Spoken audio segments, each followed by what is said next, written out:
Right now, somewhere in your house, there's a chair with your name on it. Not literally, but you know the one. The one you sit in when you finally got a free hour and nothing to do. And instead of sitting in it, you find a dish to wash. That's not a coincidence. That's a program running underneath your skin. And it's older than language, older than fire, older than the idea of a chair itself. Because here's the strange part. You have never, not once in your entire life, felt fully at peace doing nothing. And the reason isn't laziness or productivity culture or your phone. The reason goes back further than any of that. And once you see it, you'll never look at an empty afternoon the same way again. Let's start with a question most people never ask. What is guilt actually for? Not what it feels like, what it's for. Guilt isn't random static in your head. It's a signal. Every emotion humans carry was kept around for a reason, because it helped somebody survive long enough to pass it on. Fear kept you away from the ledge. Disgust kept you away from the rotting meat. And guilt, it turns out, kept you inside the group. Guilt is a social alarm. It fires when your brain suspects you've broken an unwritten rule that your survival depended on. And for 300,000 years, one of those rules was brutally simple. Contribute or become a liability. Anthropologist Richard Lee spent years living with and studying the Kung Bushmen of the Kalahari Desert, tracking exactly how they spent their time. What he found, published in 1968, was startling. Hunter-gatherers worked roughly 15 hours a week. 15. The rest of their time was, by any modern definition, free. And yet, Lee noted something else entirely. Idleness in that world was never neutral. Every member of the camp existed inside a web of mutual dependence so tight that doing nothing when others needed you wasn't relaxing. It was dangerous. Not dangerous like a predator. Dangerous like a debt. Here's why.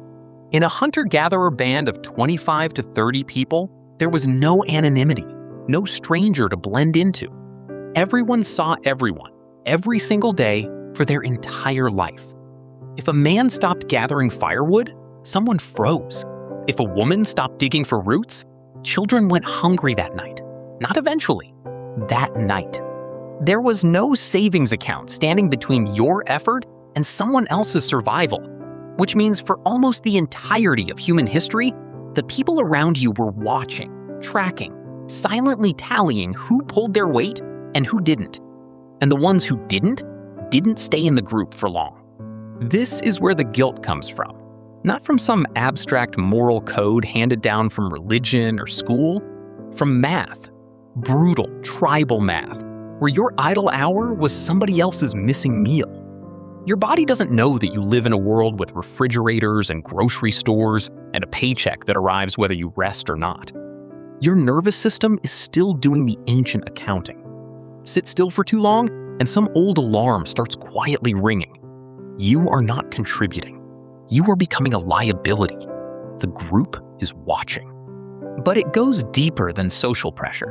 In 2014, psychologist Timothy Wilson at the University of Virginia ran an experiment that revealed just how uncomfortable true stillness actually is for the human brain.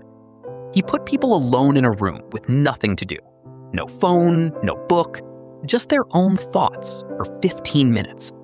The only other option available to them was a button that delivered a mild electric shock. Just to see what would happen, Wilson let them choose. A striking number of participants, men especially, chose to shock themselves rather than sit there thinking.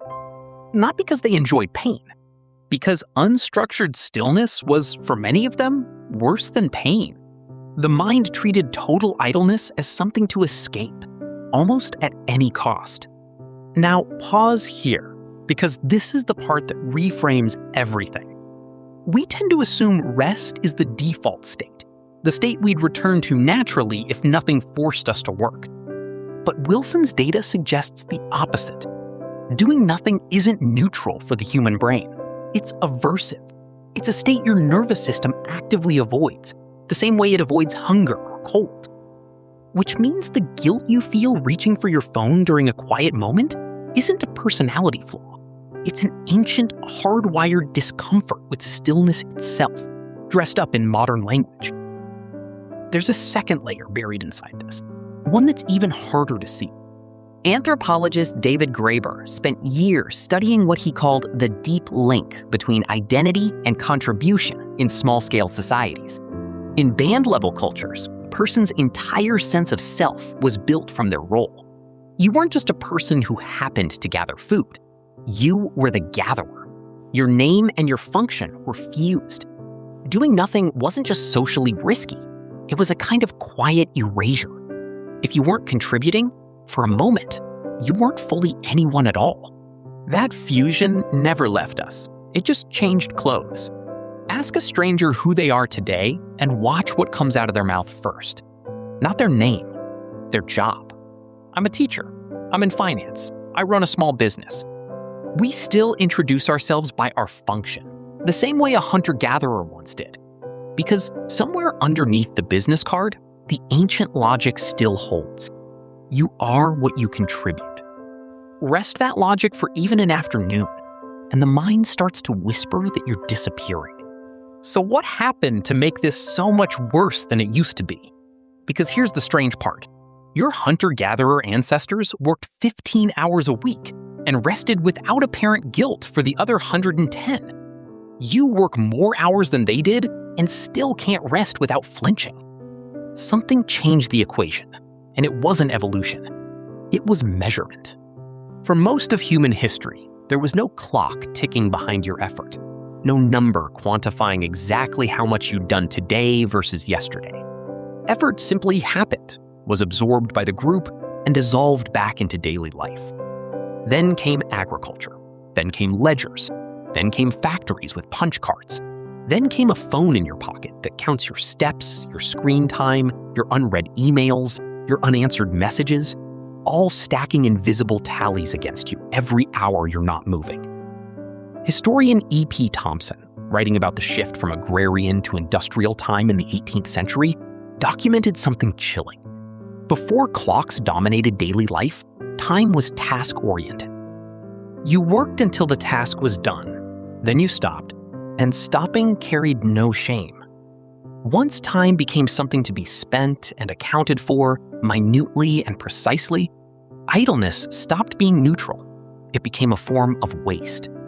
And waste, unlike rest, is something the mind is built to feel guilty about. Layer that ancient tribal alarm, the one built for 25 people watching your every move, on top of a world that now hands you a number for everything, and you get a nervous system permanently on trial. Except now, the jury isn't your tribe.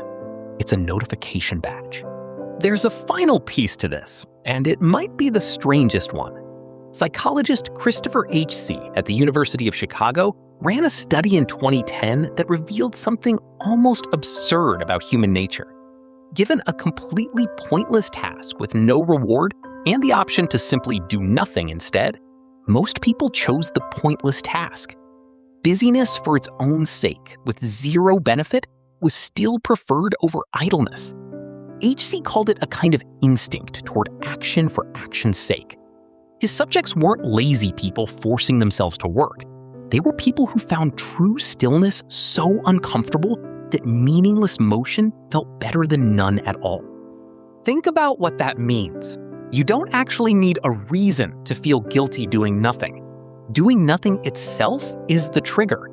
The guilt isn't a response to failing some external standard. It's the standard. It was built into you before you had a name for it, back when a still body in a small camp meant a mouth that wasn't feeding anyone else. And yet, here's the quiet twist buried in the historical record.